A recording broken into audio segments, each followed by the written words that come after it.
అధికారం ఇక్కడ ఇన్ఛార్జీలు గాను ఎమ్మెల్సీలు గాను కొనసాగుతున్నారు. మరి వంటింటి రాజకీయాన్ని మీరు బలయ్యారా లేదా కోటరీకి బలయ్యారా మీరు?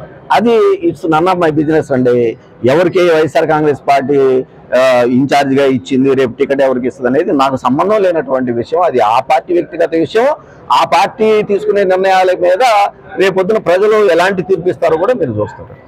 మీకు అసలు మీకు అన్యాయం చేయడం, మీరు ఆ కుటుంబానికి లాయల్ గా ఉన్నారు, ఇప్పుడు ఉంటున్నారు, మీకే అన్యాయం జరిగిందంటే మిగతా కాన్స్టిట్యున్సీల నాయకులు కూడా ఒక ధైర్యం కోల్పోయారు. మీరేమంటారు? అసలు ఎందుకు బలయ్యారు? అది వాళ్ళ ఆయా ఎమ్మెల్యేలు కానివ్వండి, ఆ నియోజకవర్గ ఇన్ఛార్జీలు తీసుకునేటువంటి నిర్ణయాలు ఉంటాయి. కానీ నేనైతే చెప్పలేనండి.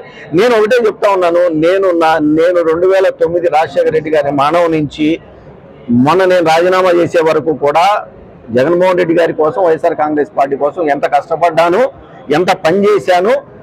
నేను ఏ రోజు కూడా వ్యక్తిగతంగా జగన్మోహన్ రెడ్డి గారిని ఒక్క కోరిక కూడా కోరలేదు, ఒక్క పని కూడా అడగలేదు. నేను అడిగిందల్లా మంగళగిరి నియోజకవర్గానికి సంబంధించి నిధులు ఇవ్వమని అడిగాను. ఆ నిధులు రాని టైంలో నేను బయటికి రావడం జరిగింది. స్ట్రైట్ గా సజ్జల రామకృష్ణారెడ్డి గారికి మీకు పడదు, అందుకే మీ రాజకీయ భవిష్యత్తుకి ఫుల్ స్టాప్ పడింది వైసీపీలో అంటున్నారు. అవన్నీ ఏం లేదండి. నా విషయంలో సజ్జల గారు కానివ్వండి, ఎవరు కూడా జగన్మోహన్ రెడ్డి గారి దగ్గర ఆయన్ని మ్యానిపులేట్ చేస్తారని నేనైతే భావించనండి. అది కరెక్ట్ కాదేమో నేను అనుకుంటున్నాను.